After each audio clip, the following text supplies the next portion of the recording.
The glittering, teeming stage of London's West End has always been the lair of monsters.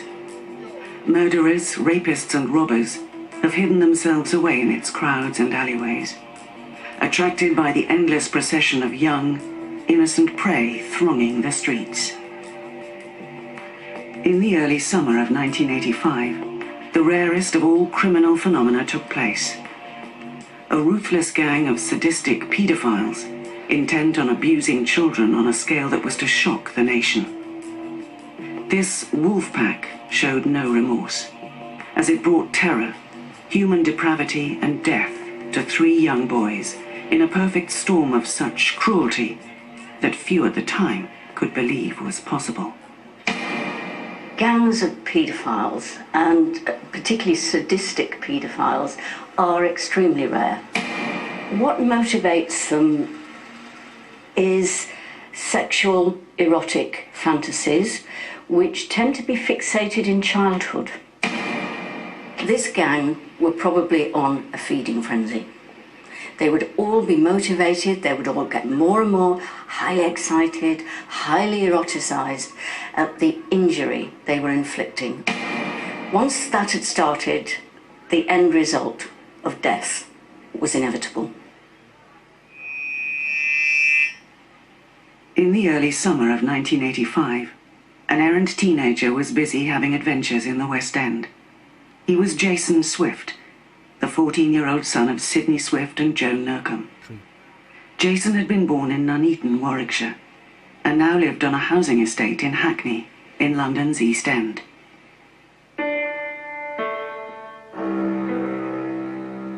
His family life was complicated, in and out of homes, spending much of his time absconding from school, drifting around the capital. There were 4 other children in the family. His younger brother Brian takes up the story. We had a very happy childhood. Yes, we were in homes. Life was difficult growing up on a council estate. My mum was a single mother, but I don't class my childhood as unhappy.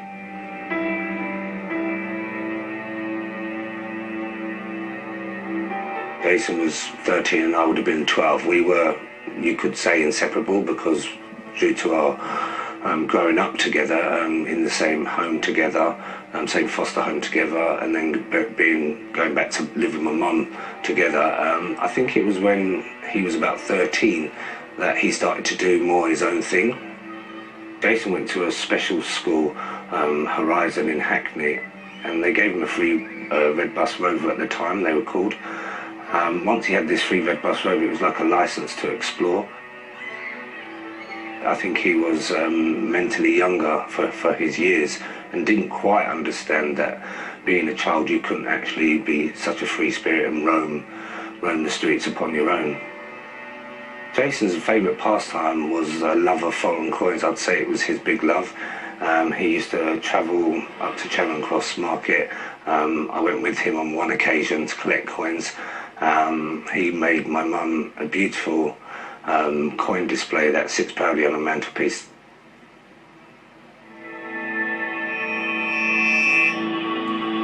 On the 6th of July 1985, at some point during the afternoon, Jason quietly opened a door at Haley's house and slipped out.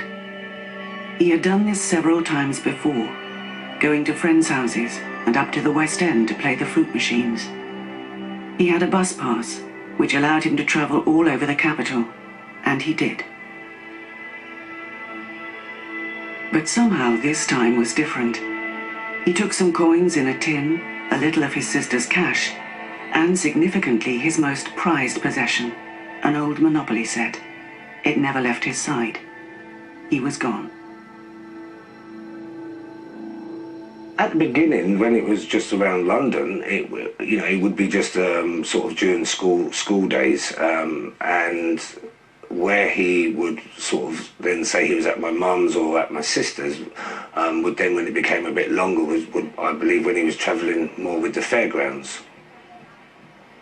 And I think it was a way of travelling for free and seeing more of the world, what he wanted to do. Already in 1985 alone, more than 600 young people had gone missing throughout the country.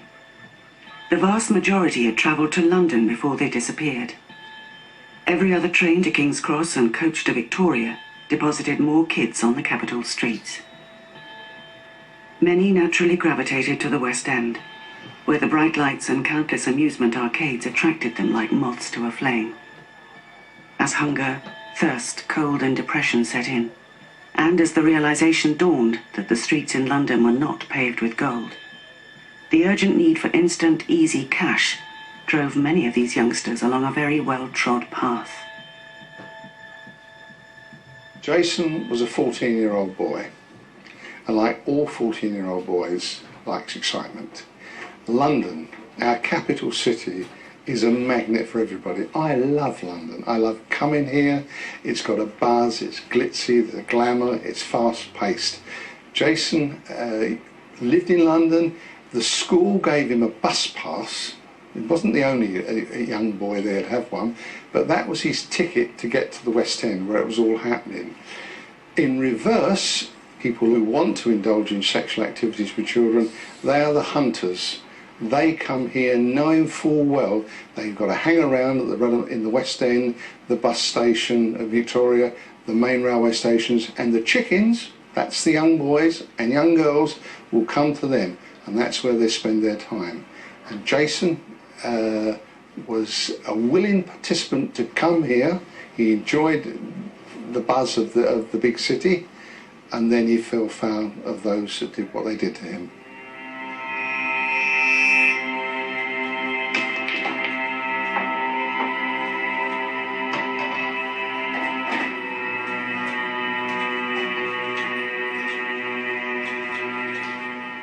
Jason soon came to the notice of notorious ex-rent boy turned pimp, Lenny Smith. Smith befriended the youth, corrupting him and grooming the boy for use sexually by other men. Jason Swift was a streetwise kid as well. He associated with a lot of people, some of questionable character. Lenny Smith was a homosexual, paedophile, and he took Jason under his wing, Sidney Cooke being one person that he introduced him to. Cooke was a prolific paedophile and abuser of children, and in the end it turns out a murderer.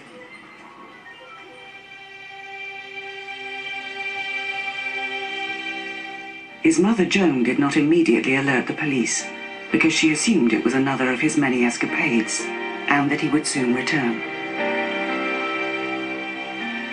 He sent my mum various cards while he was away, just letting her know that he was okay.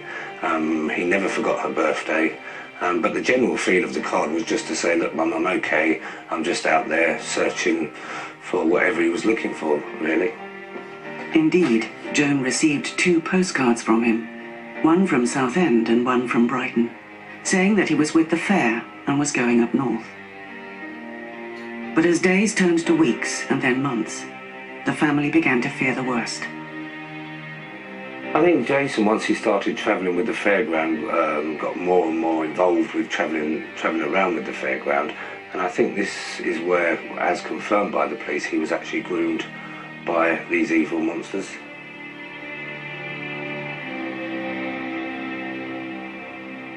I think the phrase rent boy sticks with me even to this day.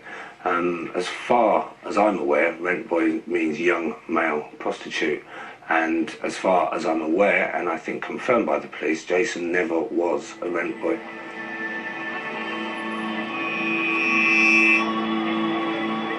But Lenny Smith was just the tip of the iceberg, and beneath the surface lurked terrible danger for Jason. We always assumed he'd come back, but when he did come back, half the time, you've got to remember, in 1985 we didn't have telephones in our house, we didn't have mobile phones, and there was occasions where Jason would be at my mum's or staying with my sister. They lived across Hackney from each other, so there was times where Jason was a little bit clever and used to play on that and say he was with my mum, or vice versa, say he was with my sister. However, life, as Jason had now come to recognize it, was moving on rapidly. He was now being subjected to systemic abuse and commercial sexual exploitation by Smith.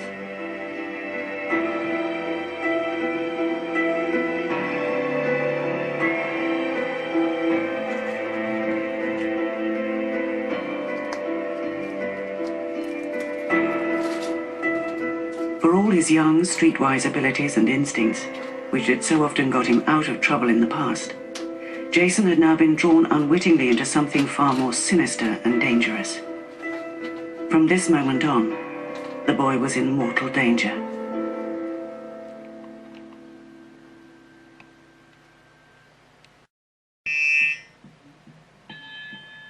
London schoolboy Jason Swift had left his Hackney home in the summer of 1985. He had survived on the streets of the West End for over 6 months.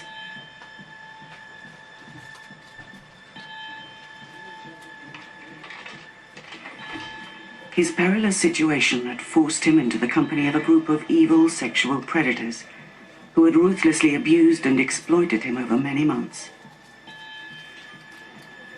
There were several paedophilic gangs operating in London at that time, and 2 of them were being closely monitored by the police. Lenny Smith, who had picked up Jason off the street, worked as a pimp for one of the groups on Victoria Station, itself well known as a popular hunting ground for predatory paedophiles.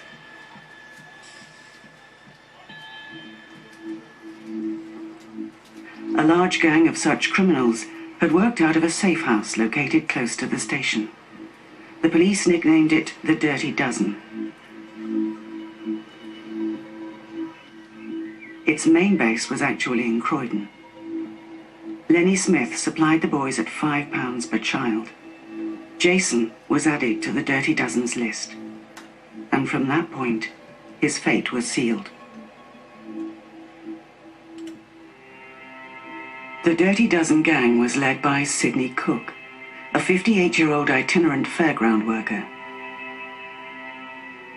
He would travel around the country luring vulnerable children with promises of free rides, before he went about abusing them, often over extended periods of time. He and the other gang members would often exchange children, as they used and then tired of them in their brutal desires.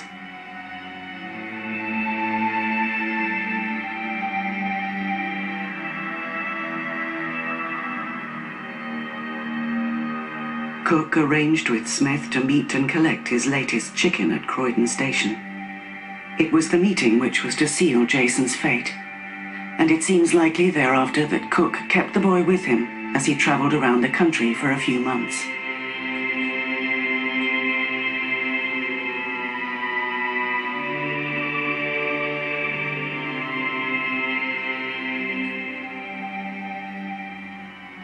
These children, in many cases, were a commodity.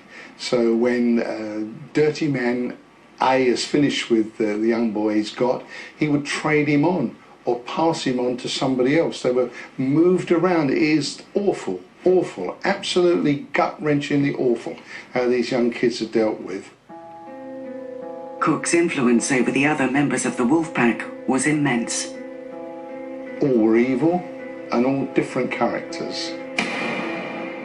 Sidney Cooke was the leader of the gang, although small in size, wiry man, very strong and possessed a great temper. If he didn't get his own way, everybody would know about it. A very, very nasty, evil person, and he was the controlling influence of the other 3. Robert Oliver didn't get off to a good start in life. From birth until school age, he was dressed as a little girl by his mother, and even in later life still used to put women's clothing on and answers the name of Susan.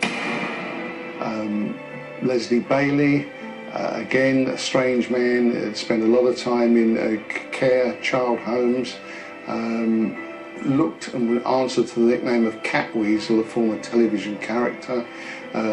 Oliver and Bailey were homosexual partners together. Stephen Barrell, completely different again, at the time of Jason's death, was living with a lady, had 2 children, and to all intents and purposes was a normal heterosexual man. The pack had developed strategies for communicating with one another across the country. There were secret locations that kept lists of contact numbers and locations of safe houses, such as that at Victoria Station, which had not as yet been discovered by the police. 25 years ago, there were no internet facilities, no mobile telephones, but those who sought to have sex with young children and do the most wicked and horrible things to them had a means of communicating. They could talk to one another. They had their own underground network, as it were. Obviously, the contact was by telephone, and we would be looking for the out-of-the-way telephone box, not the big telephones in the shopping centres or anything like that. It's the back of the railway station, a lonely lane, a street corner, communication that way, and the other way of person-to-person direct contact was the public toilets, cottages as they are known within the trade of those who deal with sex with children. By this stage, the killer pack was in full cry, carrying out carefully planned and organised crimes. Dr. Kate Painter is a leading criminologist at Cambridge University. Certainly, gangs or wolf packs of sadistic paedophiles are rare. Paedophiles tend to be isolated, they work alone, and they tend to be introverted. What motivates them is sexual erotic fantasies, which tend to be fixated in childhood. So there does seem to be some familial, intergenerational passing on of these offences.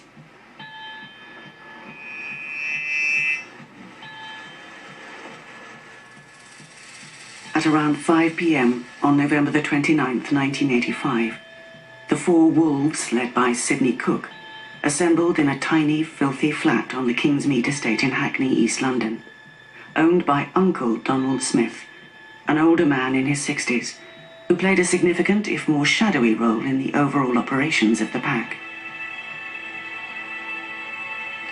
Preparations began for that night's sadistic orgy, or party, as the gang callously called them. Each killer paid £5, and soft drinks spiked with drugs were prepared for Jason. The die had now been cast. The wolves had gathered. They would not have long to wait. It was now around 5:30 p.m. on that fateful Saturday night. Jason's party got underway. As the men gave full rein to their carnal and sadistic desires, a feeding frenzy overtook the wolf pack in that tiny room. These four killers would probably want to destroy Jason so powerfully, to exercise absolute control and domination and inflict pain. This is also common with heterosexual rapists. The sexually motivated injuries inflicted upon Jason were appalling. He suffered lacerations and asphyxia as he was forcibly manhandled around the room, and finally was strangled to death.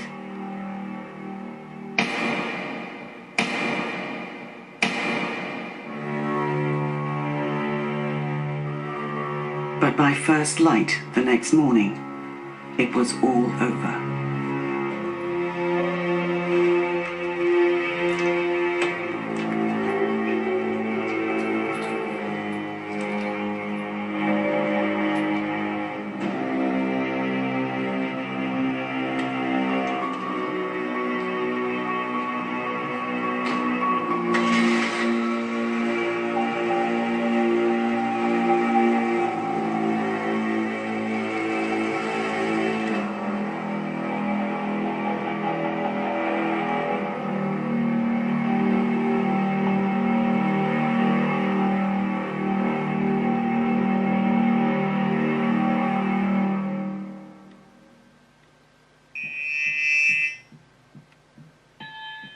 "14-year-old Hackney schoolboy Jason Swift had often absconded from home throughout 1984 and 1985.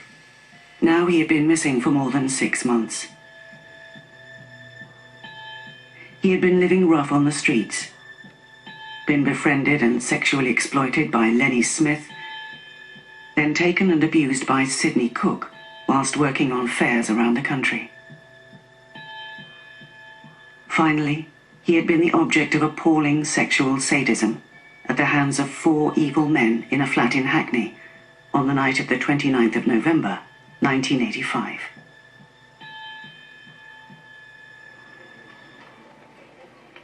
More than a year previously, Ramsay Smith and his fellow reporter, the late Ted Oliver, were alerted by a story coming into the newsroom of the Daily Mirror of a missing boy in Wokingham, Berkshire.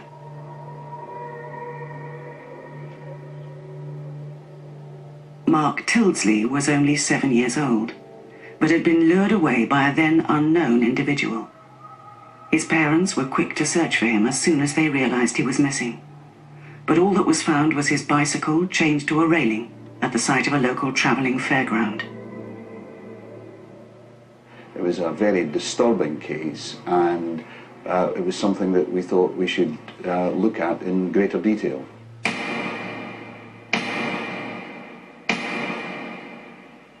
Roger Stoodley was the officer in charge of the Mark Tildesley investigation for the Met. Mark Tildesley, who lived in Wokingham in Berkshire, was a young lad who was a streetwise kid and was always out on his chopper bicycle around the town and was well known to the people of the town, in fact. On June the 1st, 1984, he decided to go to a fair that was being held in the town and got his mother's permission. He didn't return home, so his parents raised the alarm with the local police. A search was conducted all around Wokingham, especially the fairground. Nothing was found, and no trace of Mark was discovered.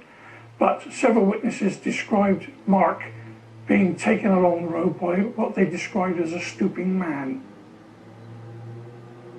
Both myself and Ted Oliver set about compiling background articles, which is the custom in those cases and high-profile cases. So we became very intensely involved at that stage. As we did so, and we spoke to a number of police officers, it became evident that we were looking at a far greater story than simply the death of one child. However, the Tildesley inquiry was making very slow progress. They were no closer to finding their stooping man. After 9 months, the news that the police were dreading broke. Jason's body was found in Essex. The police had by now established that Jason had been brutally raped and strangled, and that his bloodstream contained clear evidence of the drug diazepam, a very strong Valium-based tranquilizer and muscle relaxant. Detective David Bright was at that time part of Essex Police, which had joined in a 3-police force inquiry with Thames Valley and the Met. The murders hit the headlines and remained in the headlines for months and months and months. It was a very, very high-profile investigation, and it became a linked investigation. By that, that's 2 or more forces working together to achieve the joint end, the arrest of those responsible and subsequent charging. Yet the police still had no idea who the second victim was. They received a lucky break when, after an evening news item about the murder, they received a phone call from a girl saying that her brother had been missing for over 6 months and that she was worried to see the murder story. Her stepbrother, Stephen Nurcombe, was asked to identify formally the dead boy, and the police now had a name: Jason Swift. The fact of the matter was that clearly the discovery of a child's body was a major news event in itself, and very quickly after that it became apparent that Jason had been subjected to a terrible ordeal and indeed death, and there were some very disturbing factors around his killing.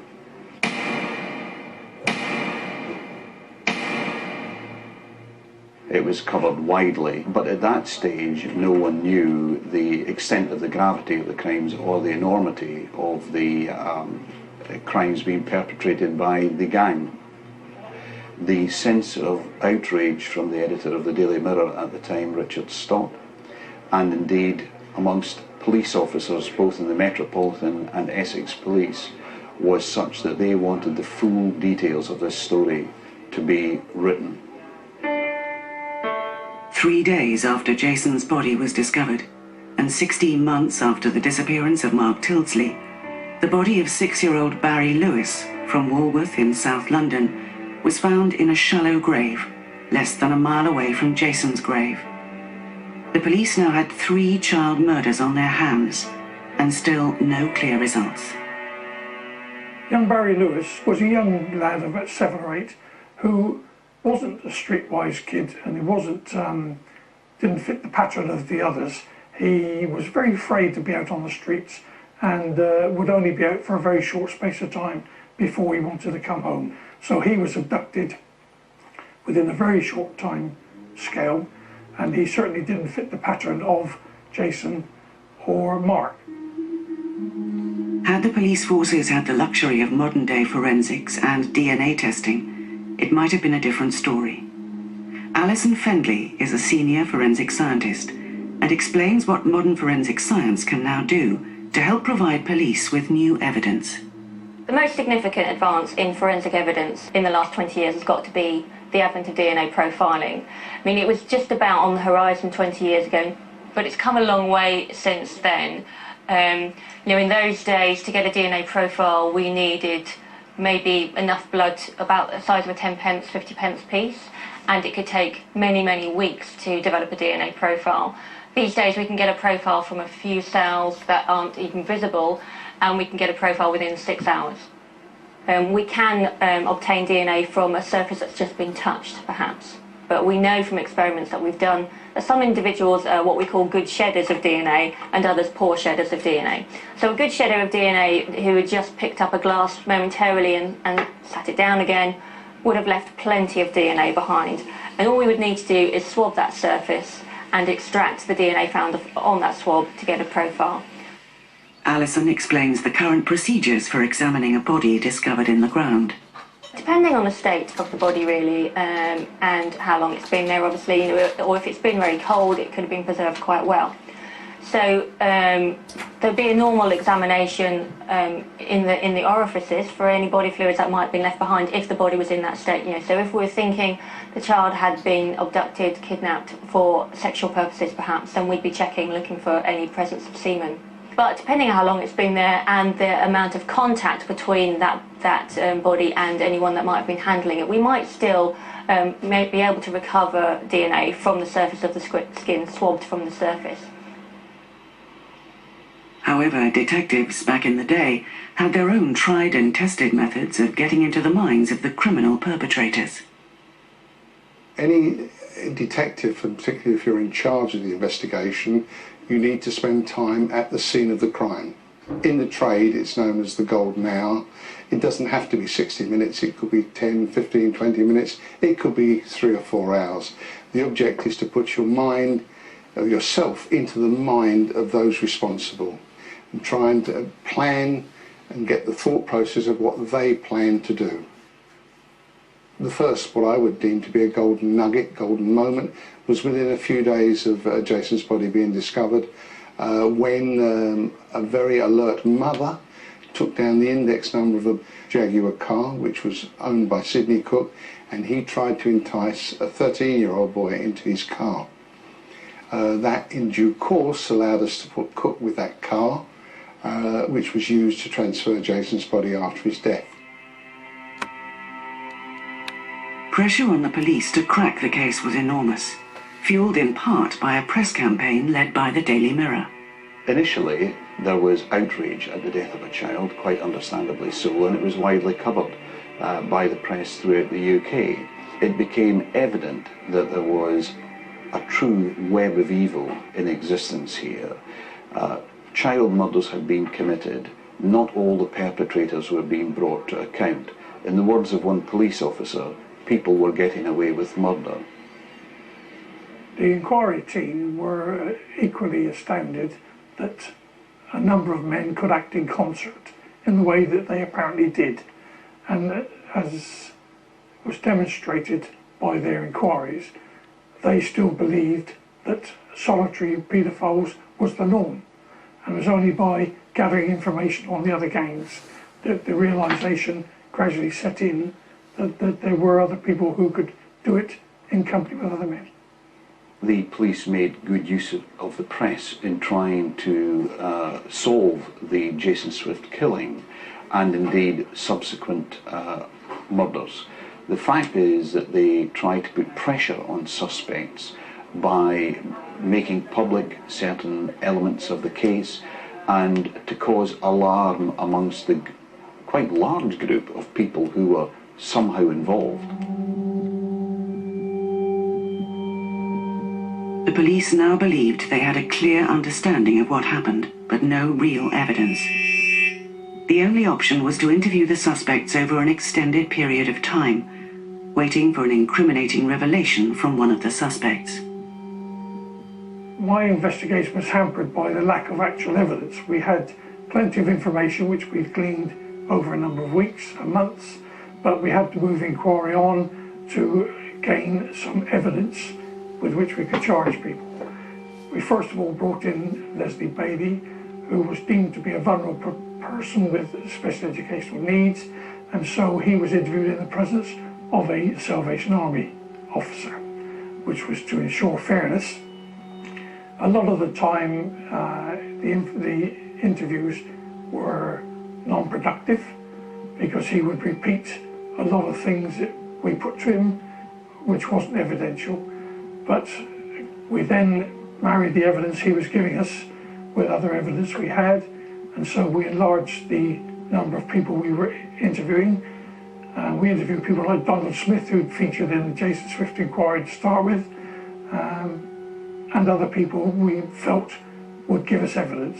And gradually, and very gradually in fact, we started to get evidence, and eventually we had sufficient to charge Bailey. The police were at last beginning to close in on the gang. Bob Brown from the Met was questioning Robert Oliver. He was still refusing to cooperate, safe in the knowledge that the evidence against him at the time was purely circumstantial.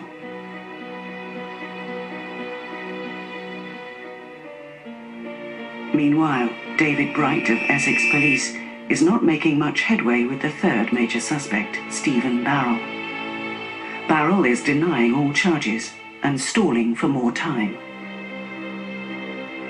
Brown badly needed a break and decided to play a wild card. Another Hackney-based paedophile gang, led by a man named Alan Brent, had just been busted by the Met. Brown was convinced some of these men would have known Oliver, Bailey and the others. During the extensive interrogation of members of the Brent gang, the name of a 21-year-old professional rent boy who also lived in Hackney kept cropping up. The police called him Paul. He had left the area very suddenly. Brown tracked him down to Edinburgh. Following 6 days of coaxing and gentle questioning, Paul admitted that Oliver had abused him and his younger brother for years, and he remembered meeting a 14-year-old boy called Jason several times in Oliver's flat and around other homosexual haunts in Hackney. When shown a photo of Swift, Paul immediately identified it. At this point, another 16-year-old boy also made serious allegations against Oliver. The wild card had proved to be an ace.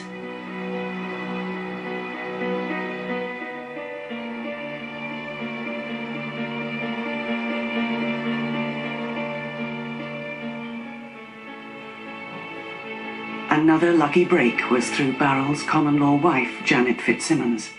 She had been deeply traumatized by the sight of her blood-stained partner returning home in the early hours after he had participated in the Ashmead orgy. After a little time, she found the courage to shop him to the police.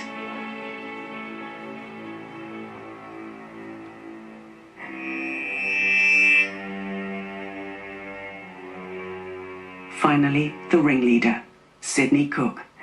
He was now serving time in Brixton Prison for previous offences to other children. David Bright had permission to interview Cooke over an extended period of time. After a while, the tone of the interviews significantly changed. Sidney Cooke's previous denials seemed to evaporate. Bright listened as Cooke told the story of how the gang held Jason down. Bright was interrupted by a knock at the door. This indicated the interview time was over. However, the prison guard present in the room realized they were onto an important turning point in the investigation, and so blocked the door, keeping his own colleagues out to allow the interview to continue. Cooke explained at length and in explicit terms what they did to the child, and finally, where they had disposed of Jason's body. They had a full confession.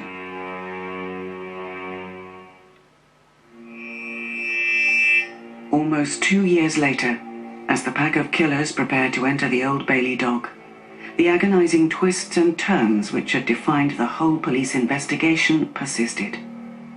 And family, friends and police were about to be dealt a sickening blow by officialdom.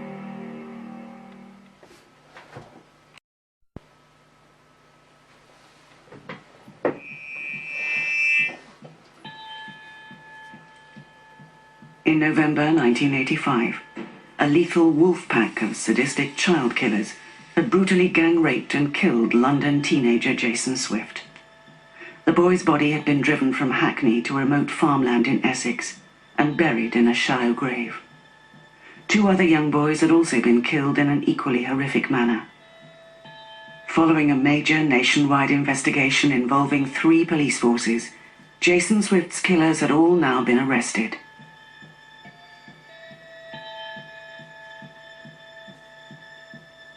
However, at this stage, conflicting legal opinion gained currency, and for a time threatened to undo all the hard work carried out by the police. Firstly, the Crown Prosecution Service accepted the defendant's plea of manslaughter, as opposed to that of murder. I had no dealings myself with the Crown Prosecution Service. That was a task for officers more senior than myself. When each of the 4 defendants were arrested, they were subsequently charged with the offence of murder. In due course, the charge was referred down and they became charged with manslaughter. My own personal belief, and that of the officers on the ground, as it were, for want of a description, that murder should have remained the charge, and it is for a judge and a jury to decide. Across the British press, there were contrasting reporting approaches towards both the crimes and the lifestyles of even the victims involved. There was much condemnation of both Jason's lifestyle and that of his family. Maybe they were partly to blame too. I think the British press, and this is the nationals and the locals, the way they apportioned blame to my mother was truly disgusting. This poor woman, I can tell you now, never left her children alone. Myself and Jason was always left with a babysitter or my older sister on the one night a week that my mum went out, which was a Friday night, and we actually quite enjoyed that because we'd get crisps and sweets and we were allowed to actually stay up that little bit later. I think you have to realise back in 1985 they wanted to sell newspapers just as they do today, but they didn't take the family's feelings into consideration. Not only had my mother lost her son in the barbaric way she had, they then decided that because she was a single mum, living on a council estate, bringing her 5 children up on her own, that she in some way was to blame for what they did. Joan Swift and members of her family attended every single day of the harrowing trial. The effects on the family can only be imagined. I think I speak for my whole family when I say that grief never goes away, because it's an ongoing thing. It's the world we live in. You're constantly reminded. I could be sitting somewhere just reading the newspaper, turning the page, and there's Jason's face. So I think grief in terms of closure, I don't think I'll ever have full closure, and I think grief as in dealing with it the best we can.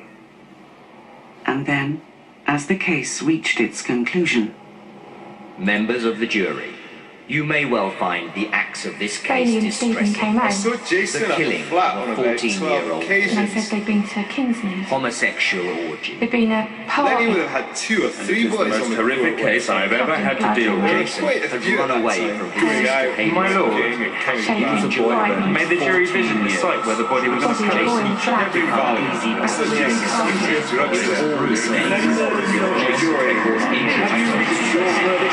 Guilty or not guilty? Guilty, my lord. Stand up.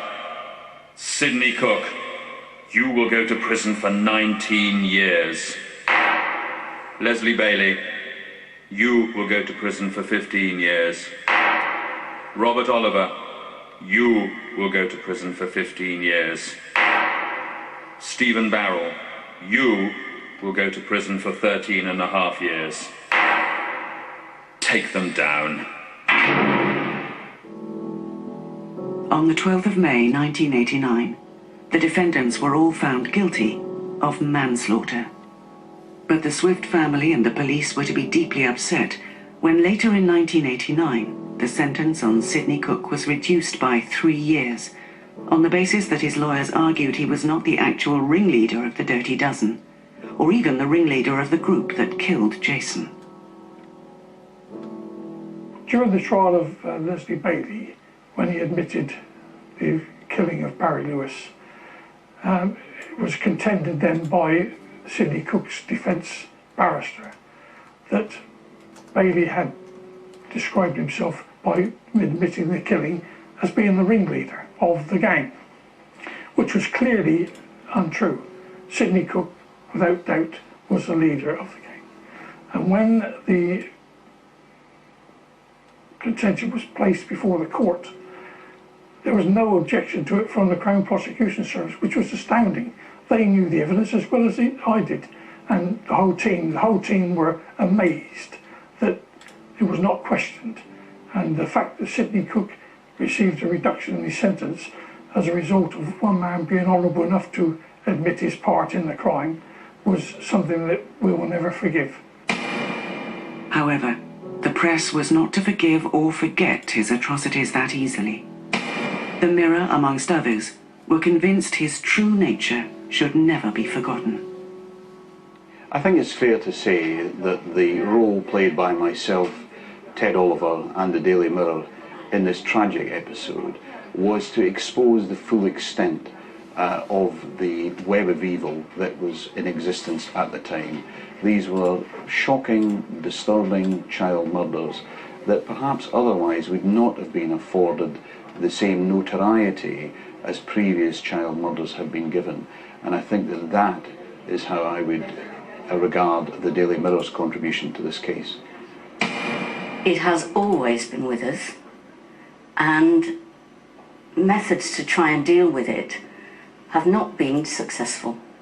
I think we could get more of a grip on what could be done about convicted paedophiles, the ones that actually come to the attention of the criminal justice system. Arguably, the therapies have not been robust enough, tried enough, but their therapy is costly, and paedophiles are not really very well regarded by anybody, and the prison service is not really going to put enormous resources, but maybe that's what we should be doing. So what has now become of the Dirty Dozen gang?